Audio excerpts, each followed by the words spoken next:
¿Qué tal, amigos? Espero que se encuentren de lo mejor. Bienvenidos a otro video. El día de hoy vamos a hacer un fuego Dakota.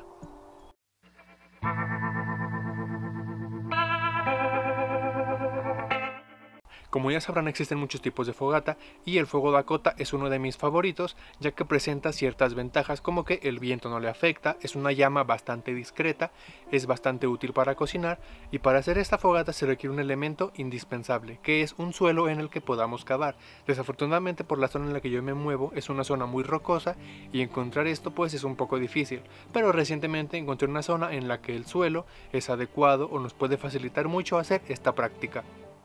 Para hacer esta práctica nos vamos a apoyar principalmente de la Cold Steel Spetsnaz. Yo tenía mucho tiempo queriendo hacer esta práctica con esta herramienta. Muy bien, comencemos con el primer agujero.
Ya quedaría el primer agujero.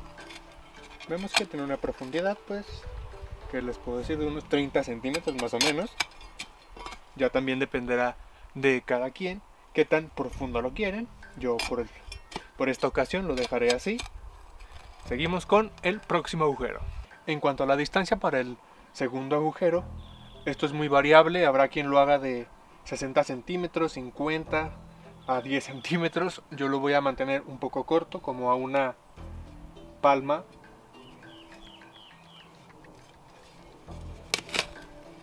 No necesito una fogata tan grande, al menos para esta ocasión, así que lo mantendré un poco cerca.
Bueno, ya estaría terminado el segundo agujero. Ahora tocaría unirlos por medio de un agujero que iría pues por aquí.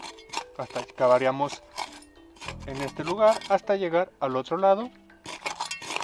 Aquí podemos apoyarnos o bien con la misma pala o con un palo ir cavando de a poco.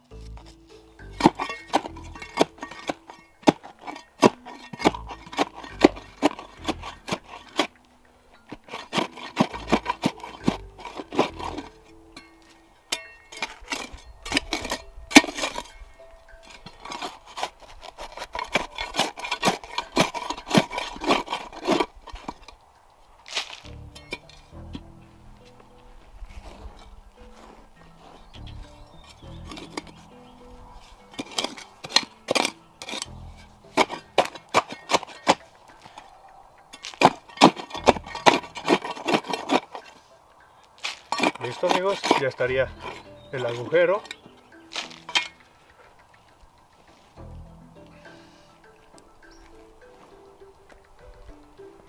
Eso es lo que deben de procurar, de que quepa la palma de su mano.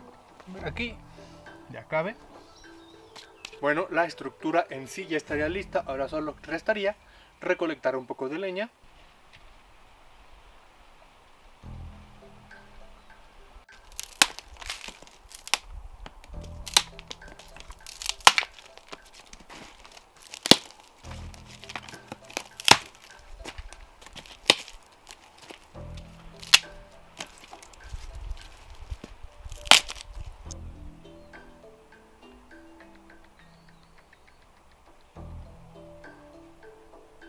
Listo, ya tengo la leña recolectada, ahora toca encenderla.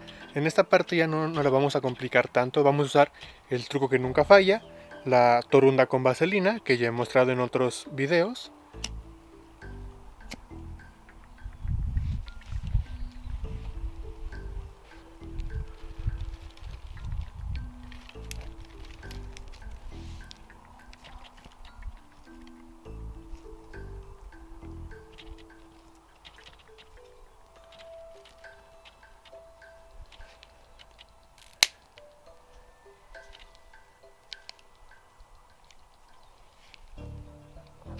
Poco a poco para que no se apague.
Como pueden ver amigos, es relativamente fácil hacer este tipo de fogatas o este tipo de prácticas, siempre y cuando cumplamos con dos cosas: que el terreno sea favorable y nos ayude, y que tengamos las herramientas adecuadas a la mano. Siempre y cuando cumplamos con estas dos características, podremos hacer un fuego Dakota sin mucho problema. Ahora otro consejo: ¿cómo saber si lo hicimos bien? Es fácil amigos, no se les va a apagar. Pues mira, aquí sigue prendida. Es muy común que cuando hacemos este tipo de fogatas, digamos los subterráneas, se nos apaguen. ¿Y esto por qué pasa? Bueno, en mi experiencia pasa principalmente por un factor, y es que no hicimos lo suficientemente amplio el agujero de ventilación. O sea, más bien todo este conducto de aire no lo hicimos lo suficientemente grande para que le entrara aire a la fogata. Eso es algo que nunca va a cambiar. La fogata necesita aire para poder, pues, avivar sus llamas, oxígeno por así decirlo. Otra ventaja que también presenta esta fogata es que podemos estar un poco más cerca de ella, recibir más su calor sin quemarnos necesariamente con las llamas. Como pueden ver, yo aquí estoy pues bastante cerca y siento el calor que emite la fogata, pero no el calor de las llamas directamente. Hasta aquí lo de la semana amigos. Si te gustó déjenme un like, comparte y suscríbete. Si no lo has hecho, los veo el próximo sábado.